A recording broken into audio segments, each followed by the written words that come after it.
น้องไปหาแม่มาเมื่อแรกโทรศัพท์น้องกับป้าไว้บุญรอดเด้บุญรอดอยู่ไว้มีนมละมีนมส่งน้องไปผู้เดียวไปยางซะนะฮู้เนี่ยพ่อเฮ็ดถึงพุ่นละปะโถบ่ได้ไปหม้อเด้เนาะไอ้น้ำเนาะนี่บ่บ่นี่ปลาถูกเอานี่บ่ย่างแล้วอันนี้ห้องน้ำกาถือว่าในสร้างเฮามาโบกเนาะมื้อนี้เนาะมาโบกห้องน้ำนี่แล้วก็จะมาเกี่ยมติดบานประตูพี่น้องเนาะนี่มันบอกกันแหละขอว่าหาเบิ่งบุญรอดให้ได้เด้อเนาะ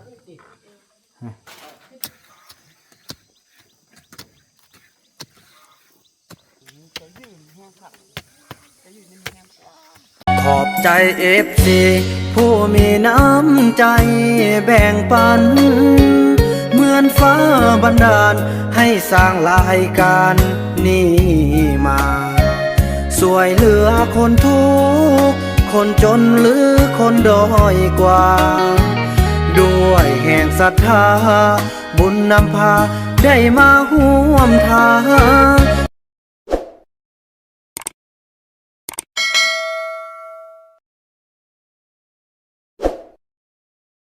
ป้าสบายดีสาวติ๊กสบายดีเอ้าสิไปหยังน้องไปหาแม่มาเมื่อแรกโทรศัพท์น้องกับป้าไว้บุญรอดเด้บุญรอดอยู่ไว้มีนมละมีนมส่งน้องไปผู้เดียวไปยางซะนะ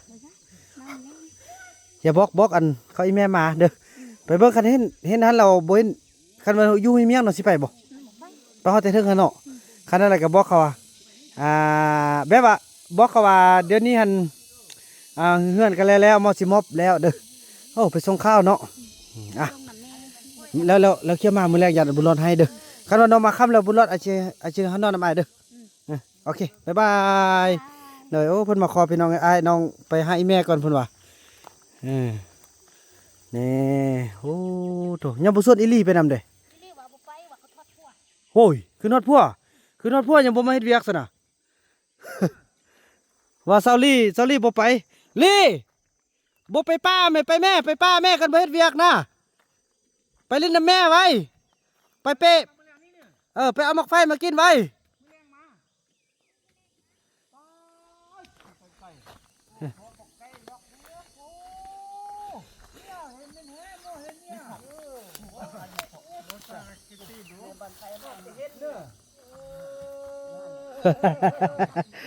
เอาน้องบ่ได้เอาเข้าไปเด้อน้องโอ้เด้อสวัสดีมาแล้วมาเด้อ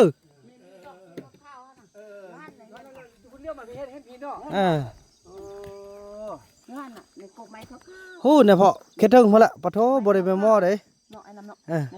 นี่บ่บ่นี่ปลาถูกเอานี่บ่ย่างแล้วคูดแฮมบ่แฮมคูดน่ะ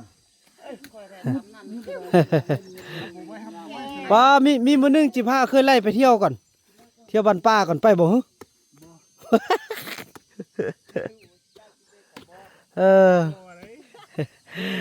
พี่น้องเนาะคลิปนี้ก็เป็นคลิปนึงที่พวกเราได้สืบต่อเนาะแน่มีไอ้คำน้อยมาทดแทนบ่าวบุญนำพี่น้องเอ้ยเพิ่นก็ฮู้ไอ้น้ำเมื่อยโอเนาะเพิ่นก็มาช่วยนี่มาบุกห้องน้ำก่อนพี่น้องเนาะนี่อันนี้ห้องน้ำกาถือว่าในสร้างเฮามาโบกเนาะมื้อนี้เนาะมาโบกห้องน้ำนี่แล้วก็จะมาเกี่ยมติดบานประตูพี่น้องเนาะนี่เถอะโอ้ยางกับมึงนี่บานประตูเฮาเนาะอันนี้โบกหมดแล้วเนาะนี่มันบอกกันแหละขอว่าหาเบิ่งบุญรอดให้ได้เด้อเนาะมาเนี่ยพี่น้องเนาะคือว่าในสร้างเขากำลังโบกกันนี่อันนี้คือเราโบกไปที่เรียบร้อยกำลังจะซาบนี่ทางล่างเนาะมันก็น่าจะทำมันแล้วเห็นปะหากันนอนลิ้นกองอันนี้เป็นเอามาแต่จังหวัดเพชรบูรณ์หุ่นได้พี่น้องมาจากส่วนทับดีเนาะส่วนแม่เจนพี่น้องนี่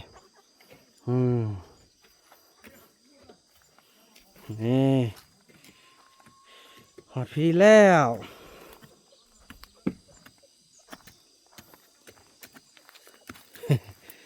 เคยไรเฮาเมียนี่บ่มาเฮ็ดช่วยเนาะเมียขี้คร้านนั่งกินข้าวงบทำมาเป็นยังบ่เฮ็ดแบบคร้านนู่นน่ะถ้าบอกกินข้าวบ่คร้านน่ะ ก็ค้านคือกันค้านกินอีหยังวะคันพ่อแจ้งท้องได้เมียขี้คร้านกินข้าวเลยเฮ็ดอะไรฮึเคี่ยวปอนเลยแหล้วเนาะ นี่แหละเมียนี่ทิ่มไปแล้วเอามาที่เจ็ดคือกระเพื่องเนี่ยนี่ก็จะทิ่มแล้วเอาละทิ่มไป โอ้ตะลาย คนนั้นออกไปลบก็สอบก็สองคืนก็ได้ บาดเธอแห้งปานนั้นแท้สนิแห้งนะไอ้เฟืองเฮานี่ มากบ่มีเงินก็ได้ บ่มีเงินก็ได้ใส่สมุนอย่างเดียวนั่นบ่ แหละอันนั้นมันบ่ปันเลย ใส่ความรออีก ใส่ความ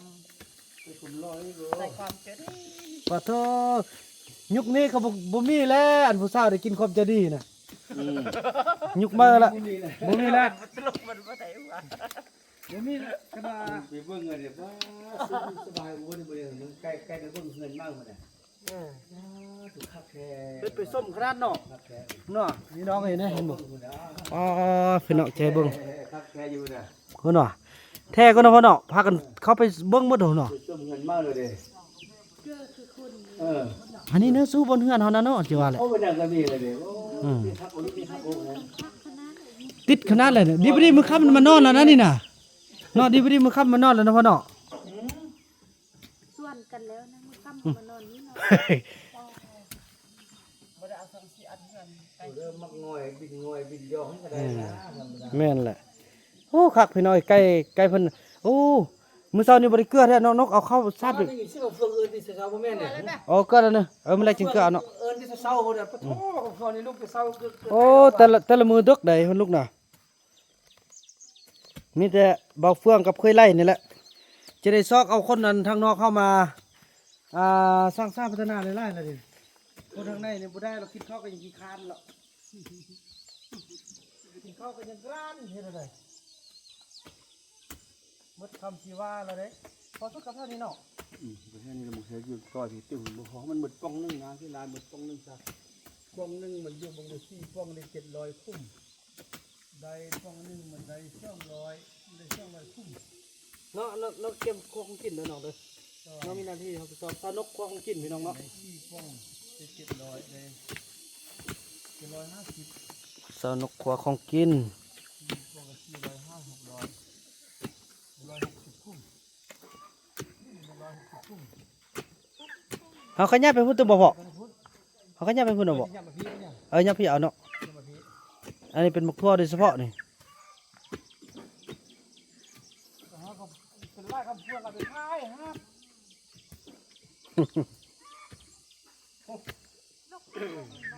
กินมันตกร้อนเนี่ยมันจะข้างหลังข้างหน้าก็ได้บุกเลย อันนั้นก็ยามันอัน กินหลายๆคำน้อยอยากกินล่ะก็ลงมาเก็บเอาเนาะคำน้อยเนาะ หวานเนี่ยมันขึ้นจะกินก็มาลงมาเก็บ อันนี้เป็นส่วนร่วมเฮาอีเทิงก็เลี้ยงไก่ เพิ่นก็ยกเป็ด เอาเลี้ยงเป็ดเนาะ ยกเป็ดใจมันยันบินก่อ ปลาไก่ยันบินพอบ่เฮ็ดสู้เอา ชูก็ได้ นั่นแล้วบ่เลี้ยงเป็ดให้แกก็ได้เนาะแสดงว่า นั่งรู้สึกนั่งเขานั่งนี่พอเดือนอันใดเราตะนั่งออกขอบไก่ว้าถือมึงเซอร์มานี่น่ะไปยะมึงวะไก่ยะกับขาดตะนั่งเนี่ยเขาสิเซอร์บ่ได้พอเดือน คุณอัน ไก่ นี้ ยะสิกับขาดนั่งเคี้ยวนี่ คิดว่าบ่อัด นั่งเคี้ยวไผ่เนี่ย โอ้ย เขาเซอร์ก็นั่งเคี้ยวเดียวตัวนั้นน่ะ บ่ค่อยปานนั้นดอก ผู้เพิ่มบ่นั่งเคี้ยวมันนั่นน่ะ นี่ก็เส้นอันนี้เอาเนาะมันบ่เส้นมัน โบมันบนเส้นอย่างนี้ คุมดอกปี3-4 ปี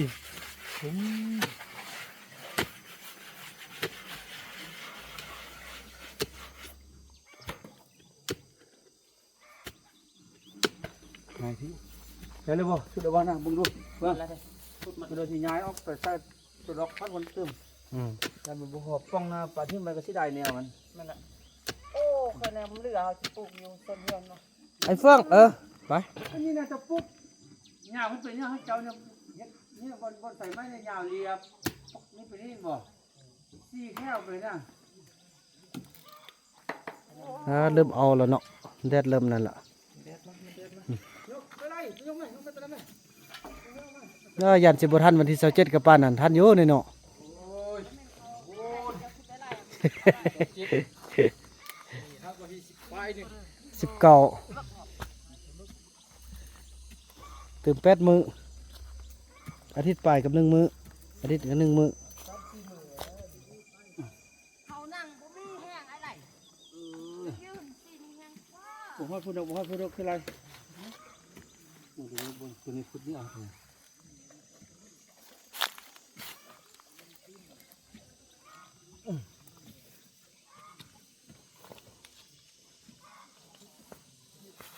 น้องนกเอาคำได้เศร้าแล้วเนอะก็เอานำใส่ปองลูก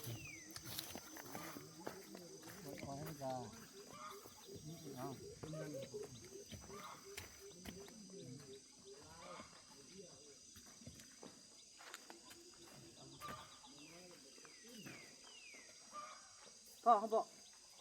อกไปสุดเลยบอกไปที่พวกบงพักนี่ตัวนั่นเนี่ยตัวนี้มันบง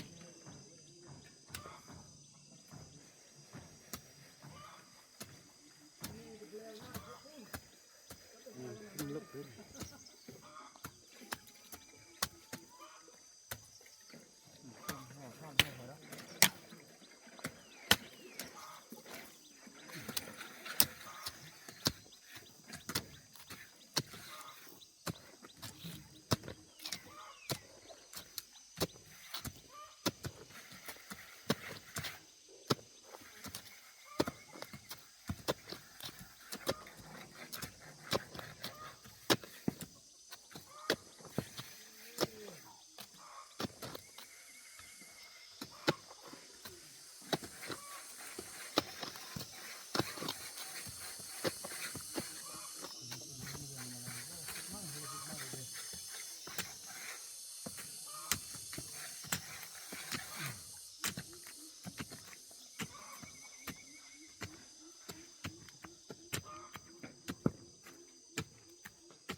หนังจะยืนแห้งค่ะ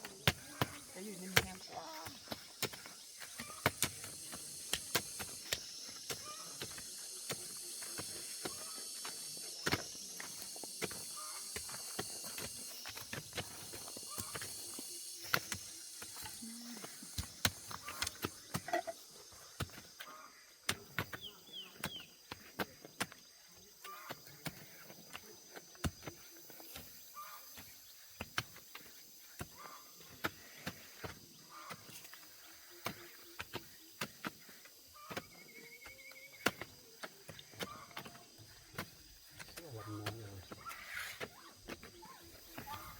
เอาหน้ามาเป็นอะไรบ้างคุ้มใช่ไหมลูกนี่ใกล้ติดดีขนาดบ่เต็มเลยอ่ะเต็มเลย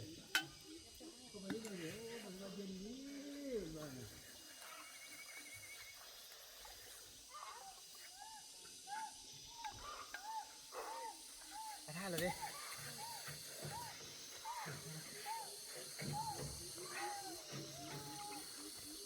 บนรถ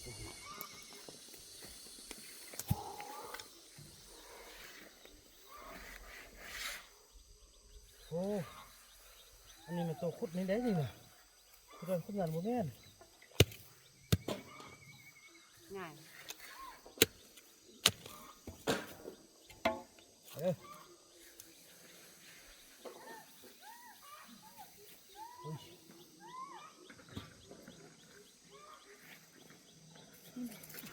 บอกไอ้ขูดบอกอันนั้นไปเลยก้นคิดแล้วคือมันจะส้นมัน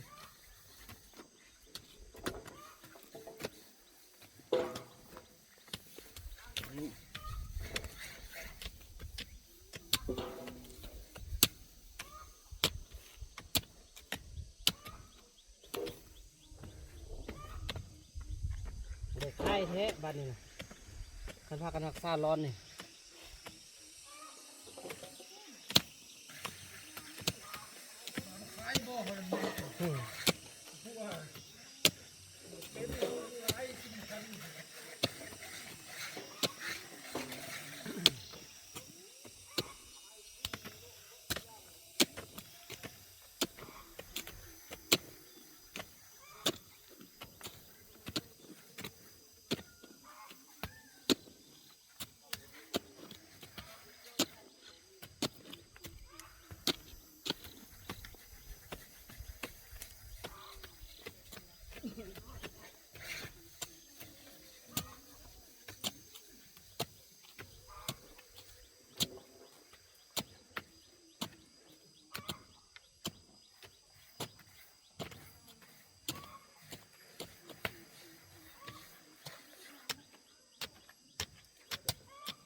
พาเถอะเป็นแน่แต่พาบดเนาะเลย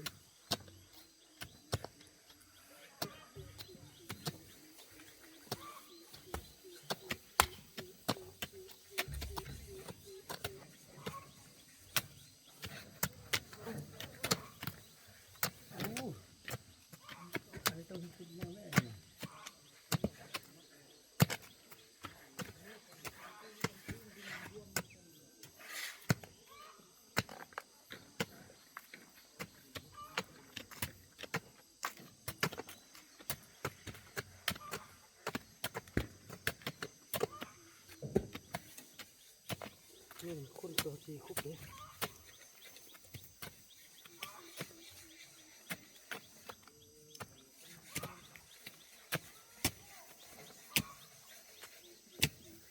ไปเรามากินกันได้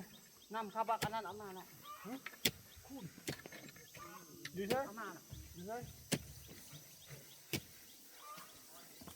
นี่น้ำมันตัวนี้นี่เราเอามา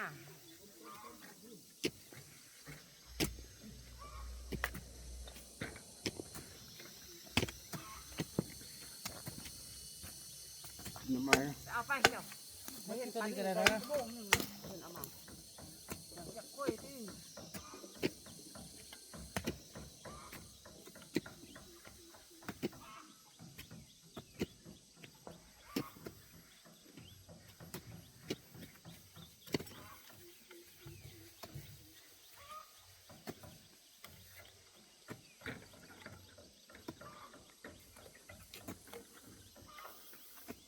คำน้อยใช่หรอ เจอแล้วมันเลย นี่แล้ว โอ้ดิบดิบเลย เรามาตั้งนี่เถอะ แรก เราไว้นี่จากปอกช่องปอก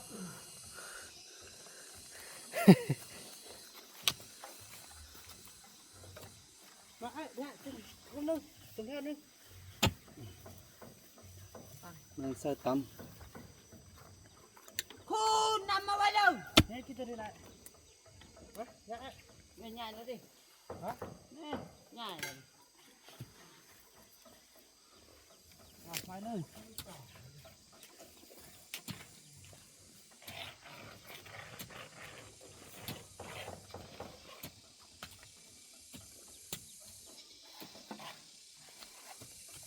เฮ็ดตั้งไว้ดีๆก่อนเนาะเฮ็ดเรียกแล้วก็ไปไว้ข้างขึ้นรวมเลยเนาะเชื่อเลยเฮ้ยเพิ่นมันบ่ได้กระเสียเฮ้ยเพิ่นมันบ่ได้กระเสียเสียให้ขึ้นรวมแล้วก็เอิ้นรายชื่อมายังตัวใดตรวจสอบกัน ำเพื่อไอ้ไปเพื่อไอ้ไปเนาะ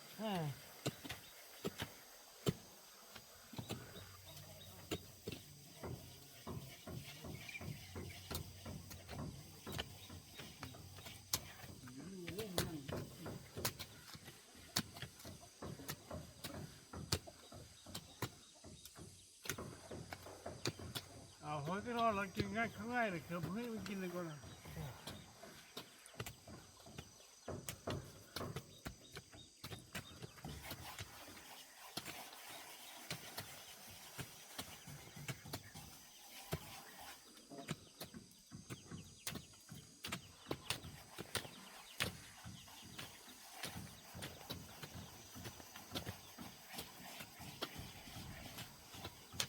ดอกใกล้แล้วเข้ามานั่งตรงนี้นี่เข้ามานั่งตรงนี้งั้นเนี่ย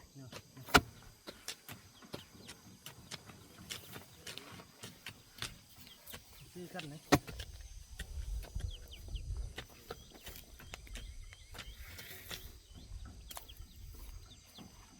เพราะฉะนั้นกินง่ายข้างหน้ารู้ไหมยังพอกินข้าวแล้วรู้ไหมยัง ง่ายเลยยังพอ กินห้ามกับ กินขนมข้าวต้มไปแล้วก็แล้วกินนมปองนึงแล้วก็แล้ว นี่มะเขือนั่นนี่ เนี่ยตะกี้เราก็มาปักษาเดี๋ยวนี้ มะเขือนั่น ตะ นี่ กี้มาปักษาเดี๋ยวนี้ที บ่ทีนี้ ปักไปคือไอ้ดำนี่เนาะมาโลเลยมาตะกี้นะ บ่เก่ง มาไปมาแข่งอีก อันนี้มันเท่าโลเนาะมันลิ้น โอ้น้ำต้มอะไรกัน นั่นนะ แข่ง ขั้นเลี้ยงข้าวสมองลิ้นเข่ง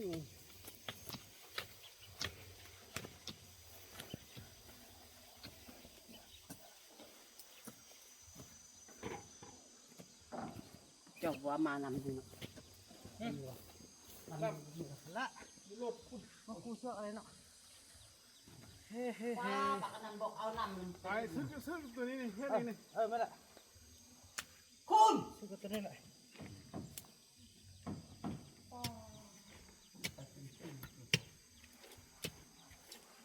แล้ว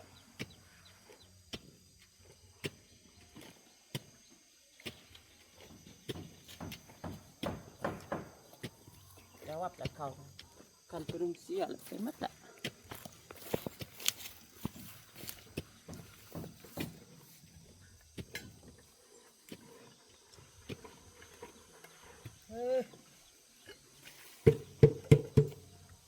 เลิศบ่ดิเริ่มย้ายเสาพี่น้องเอ้ยนี่เริ่มย้ายเสา